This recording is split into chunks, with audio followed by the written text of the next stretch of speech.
Over the last few weeks, a big talking point in the Pistons community and even amongst the beat writers and those who cover the team is the Pistons rotation. What should it be set at? Who should be in the rotation? We're going to be talking about that in today's episode of the Locked On Pistons podcast. You are Locked On Pistons, your daily Detroit Pistons podcast. Part of the Locked On Podcast Network, your team every day.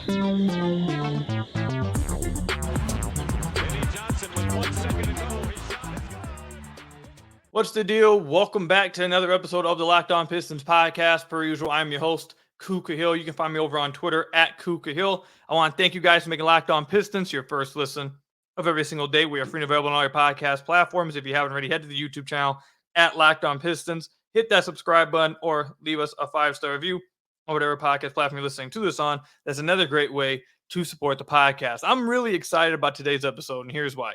I'm going to be predicting what I think the Pistons rotation should be after the All-Star break.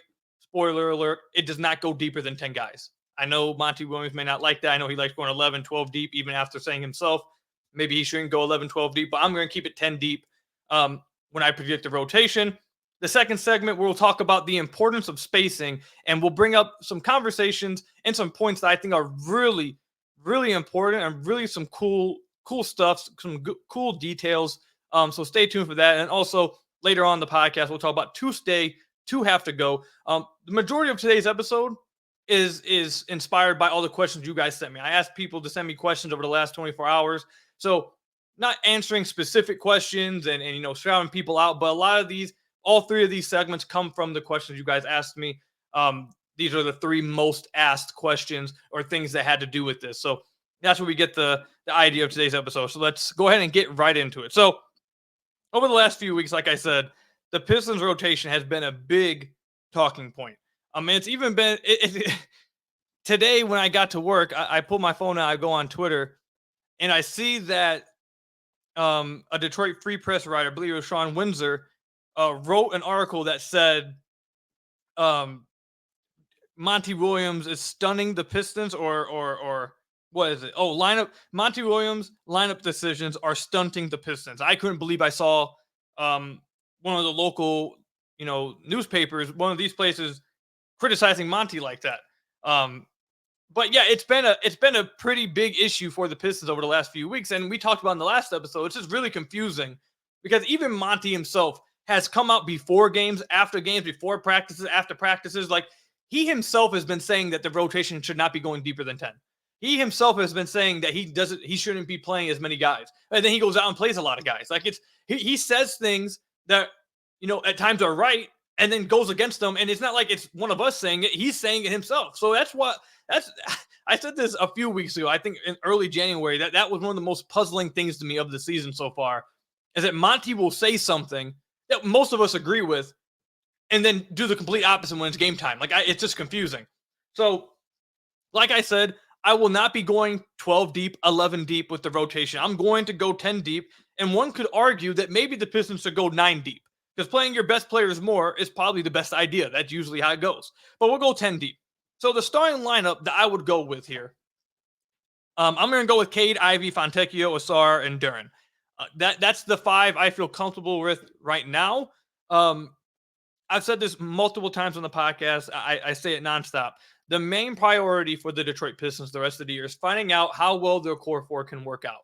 Now, there's going to be some bumps in the road, but the goal is, I'm recording this on the 19th. The goal is on February 19th, all the way to the end of the season, that they are playing better together. They have figured out at least a little bit how to play together, and there's light at the end of the tunnel with that by the end of the year. Now, if they look just as bad today as they do at the end of the year, okay, then there's some problems. But the goal is not to be a championship level team by the end of the year with those core 4 guys. The goal is to look better and to show promise and to show ways that they can work together and can play together. That should be the number one priority. So I'm keeping those 4 in the starting lineup together.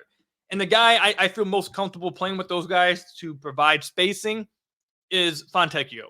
He's played well over the last few games with the Detroit Pistons. He's very aggressive. He is taking a lot of shots.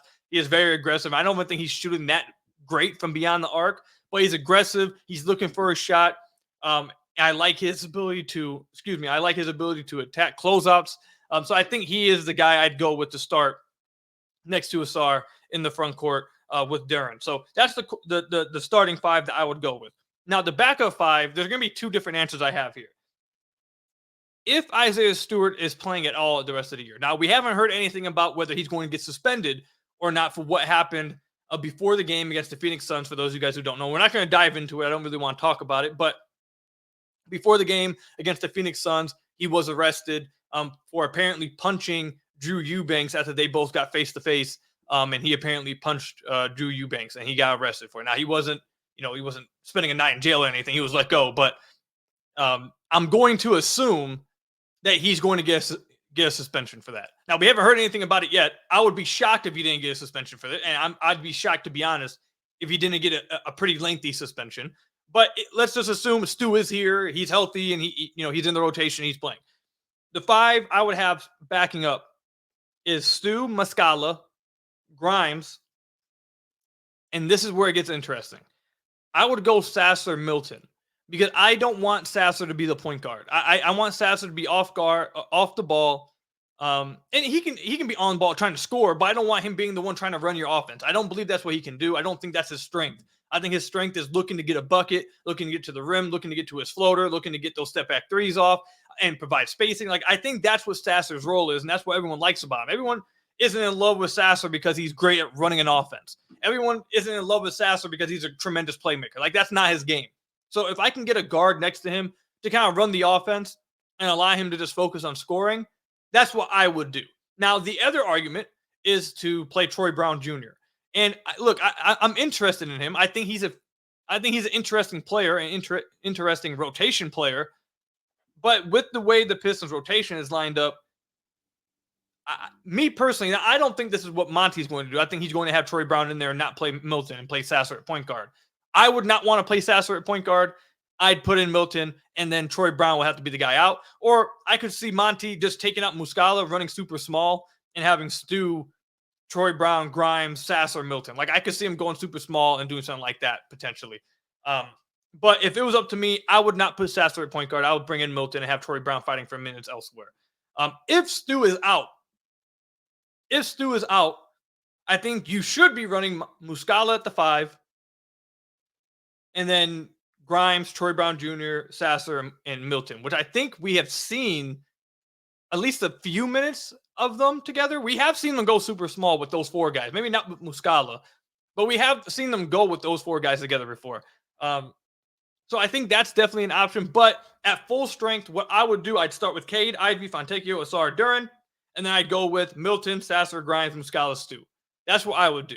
And whether you want to have Stu at the 5 or Muscala at the 5, I think they're really interchangeable. You just want one being the 5 defensively and one being the 5 offensively, basically. That's you'd want Muscala probably spacing the floor, then Stu running the pick and roll in that situation. Or maybe you can even go 5 out offensively and then have Stu play the 5 defensively. Like, they're really interchangeable at that point on defense, I'd say. Offensively, you probably want Muscala being the one providing the spacing and Stu kind of taking advantage of it, which we've talked about in the episode before, how having that spacing with Stu kind of helps make his finishing around the rim easier for him. He's not rotating into, diving to the basket into a help defender every time because guys don't want to leave Muscala. Guys don't want to leave in this scenario like a Sasser or a Grimes and stuff like that. So, but I do expect Stu to probably get suspended. We'll wait to see what happens with that. If that does happen, I'd go small and just put Muscala at the 5 and with those 4 guys we were talking about. I'm going to assume Monty probably would then play James Wiseman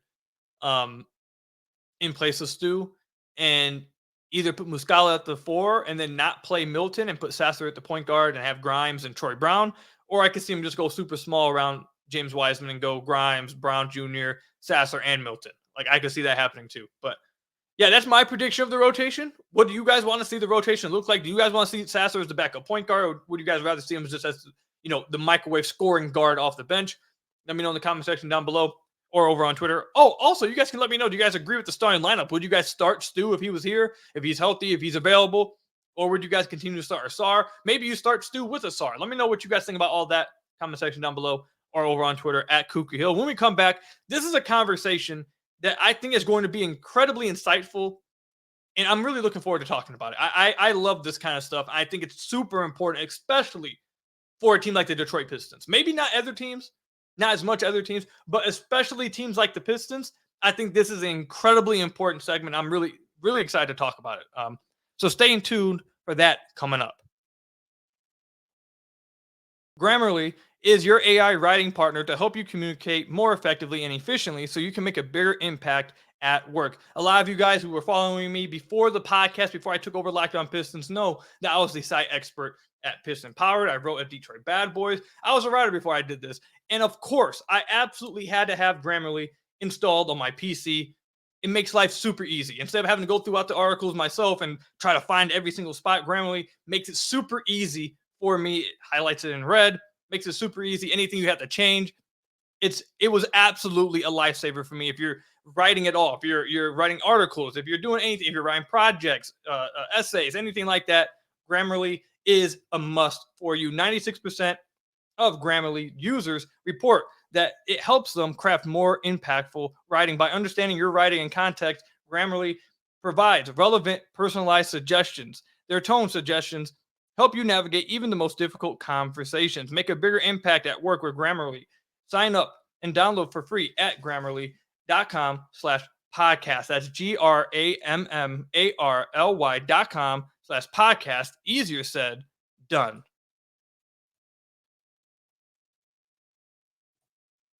So I want to thank you guys again for making Locked On Pistons your first listen of every single day. We are free and available on all your podcast platforms. If you haven't already, head to the YouTube channel at Locked On Pistons. Hit that subscribe button or leave us a 5-star review on whatever podcast platform you're listening to this on. That's another great way to support the podcast. So this is a conversation that I think I've been, whether we're hinting towards it or we've just straight up talked about it a lot on the podcast. Maybe not as in-depth as we're about to right here, but the idea of spacing, how important spacing is in the NBA, especially in 2024. Okay, if you go back to the 1980s, 90s, spacing maybe wasn't as important, obviously. But in today's day and age, you need spacing. What's going on with my hat? I've like completely messed up my hat. My hat's like all off balance. Like I just can't fix it. It is what it is. I haven't messed up. It is what it is. Anyways. In the 1990s, 80s, whatever, heck, even in the early 2000s, mid-2000s, spacing wasn't, I would say, great when you watch those games. But in 2024, obviously, spacing is absolutely huge. It's very, very important. And I think a lot of misconceptions about spacing is that the only way you can create spacing is with shooters. And that's just not true at all. It's not true at all. First of all, there's things called vertical spacing, where you can create spacing as like a, what's the word I'm looking for? My goodness. As like a rolling big man, as a lob threat. Those guys can't shoot. Most lob threats can't shoot, but they are creating spacing because they have gravity. For example, like you can go back to even like Andre Drummond's prime with the Detroit Pistons. Heck, you even see it happen with Jalen Duren on times. But let's go back to when the Pistons were making or at least made the playoffs with Reggie Jackson and Andre Drummond. Drummond didn't provide spacing as a shooter, but he provides spacing as a roller because when he would roll to the rim, he was such an insane lob threat that guys would have to suck in and defend it. Guys would have to help down. And what does that create? That creates spacing and creates open passing lanes to get to your shooters, which is what SVG built the Pistons offense on. It was around the pick and roll with Reggie Jackson, and then he surrounded them with shooters, whether it's KCP, Tobias Harris, Marcus Morris, Jody Meeks, like all those guys, he surrounded them with shooters, and he used the spacing that Andre created as a lob threat, as a pick and roller. Obviously, Reggie Jackson helped make it work because of his ability to score and kick out of it. But you get what I'm saying. Spacing is not just created by being a shooter. That's not the only way you create spacing. And the best coaches, the smartest coaches, the most creative offensive coaches know how to utilize that, how to create that spacing without having shooters. And they know how to make the best offenses possible with their personnel. Now, with saying that, you probably know where I'm going with this. I've often said on the podcast multiple times throughout the year that playing Jalen Duren and Asar Thompson together should not be a death sentence. That should not be an immediate death sentence to your half-court offense. It just should not be. Especially when you have Cade, Ivy, and now Fontecchio. Like, Ivy has become a really good shooter by this point of the year. He was struggling a little bit at the beginning of the year. He's completely turned around. He's shooting really well as of late. Cade's improved this year. He was shooting around 36% over the last 25 games before his knee injury. I know he's down to, I believe, around 34.5%. But he has improved as a shooter. and Fontecchio is a shooter. So as long as you have shooters at other positions, yes, you at some point you need to have a level of 3-point value. Like you're going to eventually you lose the math game at that point if you don't get enough threes up, which is why you need those other three guys to be able to shoot threes, which they can. So playing Ausar and Duren should not be a death sentence, but so often this year, one, it has been, or two, Monty has simply assumed that it would be and has refused to play them until as of late. And there's a lot of talk in the Pistons community about, if you play those two guys together, you're just giving up the half-court offense. It's going to be terrible. It's going to be awful. And so far, yes, it has been that. It has been that way. But it shouldn't be. And there are ways around it. It's not simple. You play, especially with guys like Ausar and Duren, who are athletic freaks and great, maybe not great, but really good playmakers, able to do stuff with the ball in their hands. Yeah, they can't shoot threes, but they can do other stuff. If they were like Andre Roberson, where they can't do anything else, like now you can't shoot, you can't really dribble, you can't really pass, we just got to put you in the corner and hope you make some shots. Like, okay, that would be a different story. These guys are very versatile offensively. They just can't shoot, and there's ways you can make that work. And what I'm going to reference is this. This is what brought this, why I wanted to talk about this. I talk about this guy a lot in the podcast. I think he, honestly, I'm not joking when I say this, I think JJ Redick is probably the best NBA media member we have. I think he does an absolutely tremendous job breaking down the game and breaking down the X's and O's in a way that allows casuals to understand. And people who maybe aren't like detail freaks and all that kind of stuff, who are just casual fans. He breaks it down, I think, tremendously. And it's not just simple X and O's either. I think he breaks down some complex things that are super easy. So I'm getting it from JJ Redick. It started 2 days ago. 2 days ago, and then he dropped something again today that really just continues to enforce my point. So a few days ago, he recorded with Tyrese Halliburton. And Tyrese Halliburton brought up there was a play that Quinn Snyder drew up. Quinn Snyder, the coach of the Atlanta Hawks. He said there was a play that he drew up that was just fantastic. And it caught his eye, and they were like, oh my God, this was a tremendous play. And the play itself is not what I'm talking about. That play is a different type of action. But what it ended up devolving into was JJ Redick talking about how Quinn Snyder does a tremendous job of creating spacing with non-shooters. And one of the examples that JJ brought up is that, you can usually when you run delay action, which basically is 5 out, and you have the center in the middle of the court, and the center in the center kind of just throws it. It's a delay. He throws it to the point guard, and they run like a pick and roll, whatever. Usually happens from that middle of the court, like JJ was explaining. Quinn Snyder runs it, but not with the 5 in the middle of the court. He'll put the 5 on the opposite slot or the opposite wing in that area, like the slot wing area. He'll put that big on the opposite side, and then he'll run the delay action on the opposite wing with one of the other non-shooters. And the reason why that creates spacing is now this guy who's guarding the center, it's not much, but you're bringing that guy who's defending the center just a little bit farther away, from the action. And now that's all the space you need to get someone going downhill with more spacing. Whereas if you, for example, if you run it like towards the middle with Duren, let's just use the Pistons, for example. If you run it with Duren in the middle of the court, you just throw Ausar in the corner, his guy's just sitting there at the corner. It's just another way, a little wrinkle of trying to help create that spacing, create just a little bit more spacing. And this is an action that they could 100% run with the Detroit Pistons. They could 100% run with Ausar and Duren. Put Duren in the opposite slot, run it with Ausar, get Ausar rolling downhill, and with a late, I'd say you'd get like a late contest from whoever's guarding Duren, and he's going downhill. He's probably going to get fouled, or he has a better chance of finishing because that's how elite of an athlete Ausar is. Also, he's able to make reads going downhill. It's just another way to create spacing. So that's just one action. There's many different ways you can do, but that's just one example of a coach who knows how to utilize spacing, create spacing with non-shooters. Another guy that JJ Redick has talked a lot about is the Utah Jazz. The Utah Jazz, they do it, Will Hardy, they do a great job of creating spacing with Walker Kessler and another non-shooter out there without them being shooters and their offense not falling apart. Their offense is still fine.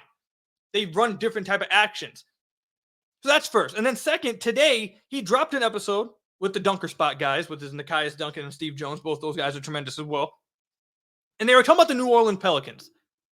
Now, before we even talk about this, I do want to say off the bat, Ausar is not Zion. Okay, I'm not claiming that Ausar is Zion. Let's not troll here. That's obviously not what I'm saying. But the way you use the actions, the idea behind it can be used and applied to Ausar. So they were talking about how, how the Pelicans have been playing really well as of late. And JJ talked about how they'd been using Point Zion, where they have Zion bring up the ball up the court, and how that's been great for the Pelicans. He goes on in this, it's like a 5-minute clip. He goes on to talk about the spacing of putting a guy like Zion, he's just not going to shoot. And if he does, the defense is just not going to respect him. The difference between putting him in the corner, just putting him in the corner, or putting him in the dunker spot and just having him sit there, how that affects spacing versus getting him involved in actions. And he goes through about 5 to 6 different ways you can utilize guys like that to create spacing with guys like that. He often talked about how they utilize it with Zion and Jonas Valanciunas on the floor, and they work fine together. Both of them not shooting threes like that. Jonas may attempt some, but he's not like this floor spacer. Okay, that's the point. And the ways he breaks it down is, taking the ball from off a defensive rebound and pushing in transition. He talks about running an empty side pick and roll with that player. He talks about what's another one of those? Oh, ghost screens. Having Ausar bring the ball up, or having Ausar get the ball at the top of his key. I'm obviously substituting Ausar with Zion here. Running ghost screens with like a Jaden Ivey. Like, imagine if, I've talked about this at the beginning of the year. Imagine if they ran inverted pick and roll or some ghost screens with Jaden Ivey, where Jaden Ivey's running up and not even actually setting the screen, looking like he's about to set the screen, and then ghosting out, flaring to the corner or to the wing. Now you either have Ausar's defender trying to get over a screen that's not there, and now he's off balance, or a late switch that's causing him to freak out because now you have Ivey immediately rotating out to the wing. You get Ausar rolling downhill against a retreating defender. Like, there's all kinds of ways. I'm going to link this video that JJ talks about. He breaks all these. He literally comes up with like 6 to 7 ways that the Pelicans are using Zion to create spacing, despite the fact he can't shoot. And the overall point, I'm not going to go through all the other ones because this segment's already going on a lot longer than maybe it should have. The overall point of the segment was that the Pelicans are doing a tremendous way of they are creating a way to utilize and create spacing with Zion and another non-shooter without them just needing to shoot threes themselves. And I'm going to link it in the description below. The overall point of what I'm trying to say here is there are multiple ways, plenty of ways to utilize guys who are not shooters.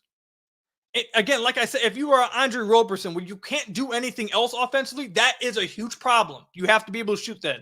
But with guys like a Duren and Ausar, who are both tremendous athletes, who are both really good playmakers, who both move really well, who both are very smart players, it should not be hard at all to run an offense with those guys. But like JJ Redick talks here, and like he's talked many times with Quinn Snyder, with Will Hardy, with the Pelicans recently, when you just put the non-shooter in the corner, you are screwing the spacing up, and you're effectively playing 5-on-4. You're not utilizing that player's talents. You're not utilizing everyone's on the floor's talents, and you're making life harder on everyone on the floor. And you're bailing out the defense. There's no reason why we should continue to see Ausar Thompson just planted in the corner on offense in the half court. There's no reason for it. He's too talented. He's too versatile. Same thing with Duren. There are creative ways to get it going. And I'm not just making this up. We have real life examples of other teams and other coaches that do it, that know how to. I just named 3 of them that JJ has talked about in his podcast numerous times. In Will Hardy, in Quinn Snyder, in Willie Green. Like, these guys are doing it. It's perfectly reasonable and within every fan's right and everyone who's watching the Pistons to ask, Monty, why can't you do it? Monty, you should be doing it. There is no reason why Duren and Ausar should be completely unplayable together. Now, am I sitting here saying they're going to have the best offense or they're going to have an offense at the level of the Pelicans? No, but they shouldn't be 89 points per 100 possessions. Like, that's not what they should be. They shouldn't be the worst offense in the league simply because you're putting Ausar in the corner. Like, that can't be it. That can't be the answer here. It shouldn't be the answer. There are ways around it. There are not just ways around it because that makes it look like, oh, God, I have to do it. It's such a hassle. No, you should be happy. This is a good thing that the Pistons have 4 guys who are all really smart, athletic, great playmakers who are able to get paint touches and create for others. That should be something that your offense should be built around. Like that should be a plus. That should be a problem for defense to handle, not a hassle that you have to deal with. That's it. We'll wrap it up there. I'm going to link the 5-minute clip to what I'm talking about with what JJ breaks down. It was a tremendous clip, and I tried my best to explain it here, but JJ probably does a better job. So I'll put it in the bio below. But let me know what you guys think about this. Let me know what you guys think about what we said. When we come back, Tuesday, 2 have to go. We're going to play a game here. You guys will see what I'm talking about when we come back. So stay tuned for that coming up. Are you the kind of driver that likes to push things a little further? Ever wondered what adventure could be around the next corner? Our friends at Nissan have a lineup of SUVs with the capabilities to take your adventure to the next level. The 2024 Nissan Rogue is perfect for city drives and great escapes. Class exclusive, Google built-in is your always updating assistant to call on for almost anything. Gone are the days of connecting your phone. Google Assistant, Google Maps, Google Play Store are built right into the 12.3-inch HD touchscreen information system. The 2024 Rogue is the perfect mid-size crossover for your next adventure. The 2024 Nissan Pathfinder has room up to 8 and expensive cargo capacity and an advanced availability 4x4 capability. With 284 horsepower and up to 6,000 pounds towing, when adventure calls, the Pathfinder is there to answer. Take the Nissan Rogue, the Nissan Pathfinder, or Nissan Armada and go find your next adventure. Shop NissanUSA.com. Again, that's shop NissanUSA.com. So I want to thank you guys again for making Locked On Pistons your first listen of every single day. We're free and available on your podcast platforms. If you haven't already, head to the YouTube channel at Locked On Pistons. Hit that subscribe button or leave us a 5-star review on whatever podcast platform you're listening to this on. That's another great way to support the podcast. That last segment went way past what I was expecting it to, but I think that's a really important discussion, and I think it was a really interesting and important discussion for the Pistons in general, who have built this team around that ability, and they just aren't using it. They're not trying to get creative with it. They're not taking advantage of it. It's like more of a hassle than anything. It doesn't make sense. But anyways, moving on to this next segment. A lot of you guys, there's a few of you guys. The one I saw was from my guy Dope, who's been on the podcast before. Asked me if you had to pick 2 players from the Pistons core 4 to keep and 2 that you had to trade, who would you keep and who would you trade? Now, obviously, this segment or this question, me answering this, is going to get me killed. It's going to get me absolutely obliterated by the fans, because no matter what I say, no matter what answer I give, someone's going to be very upset. So I was also asked to rank them in terms of like guys I'd give a supermax to. I'm not going to do that. I'm not going to do that part because Asar is in his rookie year. It'd be impossible for me to sit here and say that Asar deserves a rookie max at the end of his rookie extension or his rookie contract. It's just impossible for me to sit here and act like that's something I can predict. So I'm not going to do that. But I will participate in the 2 stay, 2 have to go. The one that has to stay no matter what for me is Cade. Cade obviously is staying. Cade's not going nowhere. So it really is just as simple of you have to pick one of Asar, Ivy, and Duren. So here's my thought process. There's one guy that I'm immediately eliminating. And the first guy I'm eliminating is Jalen Duren. And it's not because I don't like Jalen Duren. It's not because I'm not high on. I'm high on all 4 of these guys. But just for this thought experiment, simply for this question, the first guy that I'm eliminating is Duren. Again, let me make it clear. I like Duren a lot. I'm high on all these guys. But for this question, I'm immediately eliminating Duren for this reason. This reason why. He's not that good defensively. And we'll see if he develops in that. And certainly possibly becomes good. He's only 19, 20 years old. But at this point, he's not very good defensively. And I feel like the center position is probably the more replaceable position in the NBA right now. You can go find a guy who maybe can't do as much as Duren offensively, where it comes to dribble drives or is as good of a playmaker as him. But you can find a big man, a 5 that can roll and be a really good lob threat, get rebounds, and defend the rim. And that would be good enough. That's useful enough. Like you can find guys that can do that, and you'll be good. Like as simple as that. Like a Clint Capella, Clint Capella would work great with Cade. Like if you could get a guy like that, yeah, maybe they won't be as good as Duren at his peak, maybe. Which, by the way, Clint Capella is better than Duren right now. But like everyone assumes obviously that Duren at his peak would be better than that. He has more tools, he has more skills, like etc. But you can replace him with a guy like that, and you're like, you'll be good. Like, so that's why I get rid of Duren. I think center position is probably the most replaceable, position you can have, unless you have like a Jokic or obviously, but Duren's not Jokic. Anyways, so I eliminate Duren. So then it comes between Ivy and Asar. And this is why I know I'm going to get people are really going to come after me. When the Pistons drafted Asar, I felt like Asar had the second highest ceiling on the Pistons team. I thought it was Cade and then Asar and then Ivy. That's where I was. This is the problem. I haven't so far seen anything this year. Actually, that might be a little bit of a lie. I thought he'd be a better shooter out the gate. He shot from the NBA range at OTE. I did not expect him to shoot 15%. I expected him to shoot like 28%, like somewhere around there. I thought that would happen, but 15, I did not see that from Asar. So I am much lower on his ability to potentially shoot in the NBA. So that's fair. So that maybe should change it for me. So I'll just take you through my thought process. With Cade, having a guy at the wing position in Asar who is a two-way guy who is going to be great defensively, I think, for a long time, and I think has extreme potential offensively as a playmaker, as a secondary playmaker, can run the offense eventually, finisher, athletic, can finish off oops, can drive to the rim, a constant paint touch, can create for others, draw fouls, all that stuff. That's why I'm so high on Asar. I think he could potentially have the second highest ceiling on the team.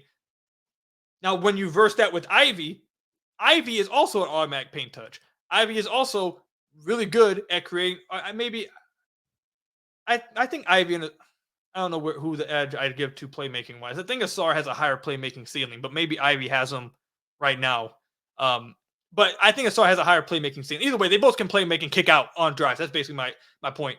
Ivy's a better finisher than Asar is right now, and Ivy is a much better shooter than Asar is right now. So he's just a better offensive player right now. But I think Asar has a much higher ceiling than Ivy defensively. And I think Asar is already closer to that ceiling to where I don't think that Ivy can get even close to that. Whereas I think while Asar may never be a good shooter, I think all the other things he brings to offensively, his ceiling is high enough in those other areas to make up for that, to where his two-way ability eventually outweighs what Ivy just brings offensively. That's my thought process there. So I would keep Cade and Asar if I had to pick two to stay, two to go. That's a tough decision. I expect a lot of people to pick Ivy instead. I completely understand it. I completely get it. It's a really tough one. I think it's close.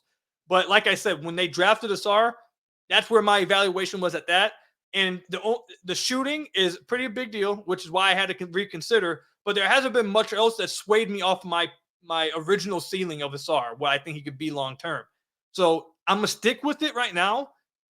Maybe another year in, next year, if Asar doesn't take like these improvements in certain areas that I want to see, maybe next season I would change. I would flip-flop those two guys, Ivy and Asar. But I think they're both really close, and I think you can go with either answer. You can go with either one.